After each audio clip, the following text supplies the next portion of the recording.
আসলে মানুষের জার্নি দুই ধরনের হয়। ভবিষ্যতের যাত্রা, মানুষ পিছনে পিছনে অতীত ফিরে যায়।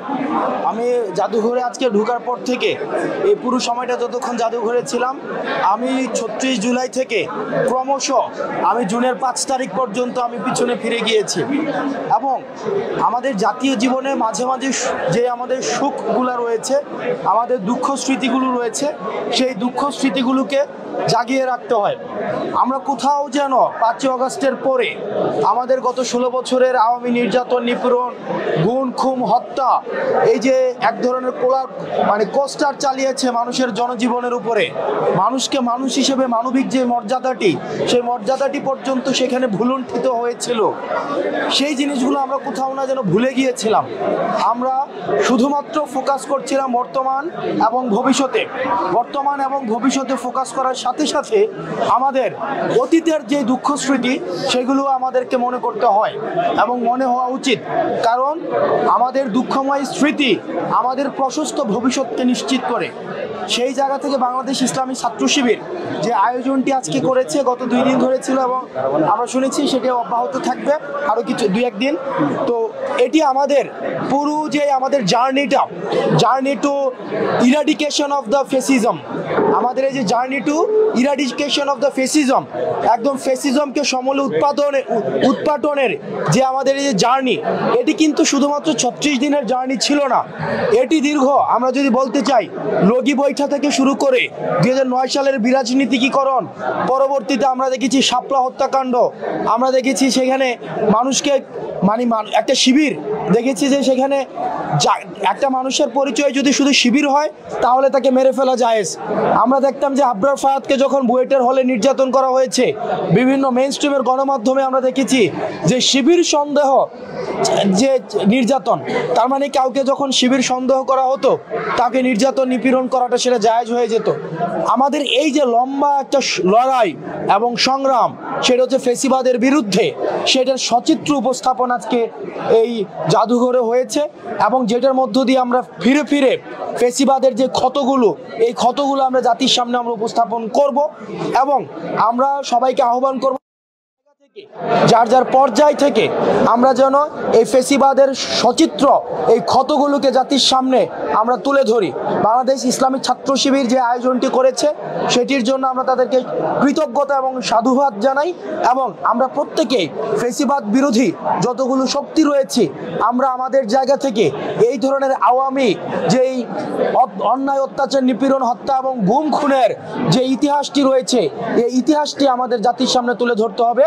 তবে আমার কাছে একটি পরামর্শ, যদি এটি আমাদের মুক্তিযুদ্ধ পরবর্তী 71 পরবর্তীতেও আমাদের শেখ মুজিব যে বাকশাল কায়েমের মধ্য দিয়ে 74-এ যেভাবে আমাদের গণমানুষের গণকণ্ঠ যেভাবে চেপে ধরেছিল, যেভাবে হচ্ছে সারা দেশে আমাদের এই ফেসিজমের প্রাথমিক বীজটি যখন আমাদের বপন করা হয়েছিল, যদি আমাদের ইতিহাসটা সেখান থেকে টানা হতো তাহলে সেটির পূর্ণাঙ্গতা পেত।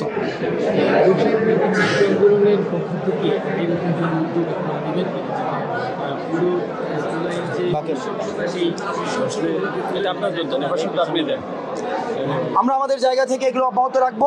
যেমন 10ই ডিসেম্বর আমরা জানি মানবাধিকার দিবস রয়েছে, সেদিনও আমাদের নিজস্ব পরিকল্পনা রয়েছে।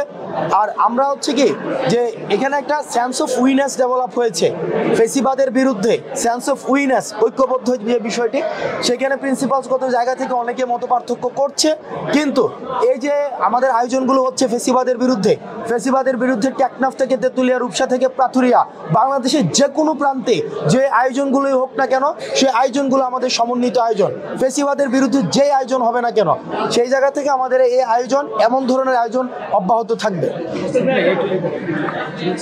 ভারতের মিডিয়ায় বাংলাদেশ নিয়ে প্রচুর পরিমাণে সেক্ষেত্রে আমাদের এত বড় একটা কমিউনিটি থাকা সত্ত্বেও আমরা কেন আসলে এই প্রভাবের বিরুদ্ধে এইটার এগেনস্টে সেইরকম শক্ত অবস্থান তৈরি করতে পারছি?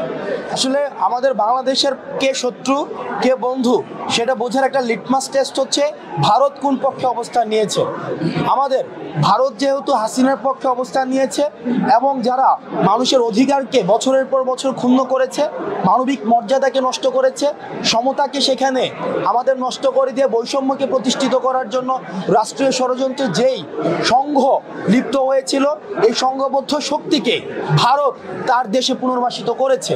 এবং এ থেকেই স্পষ্ট হয় গত 16 বছর ধরে এই আওয়ামী যে ফ্যাসিস্ট সরকার কার এজেন্ডা বাস্তবায়ন করেছিল, এটা হচ্ছে এই যে মোদী সরকারের একটা চাকরি করেছে, চাকরিটি হঠাৎ করে শেখ হাসিনার চলে যাওয়ায় যে মালিক যে মোদির মাথা খারাপ হয়ে গিয়েছে।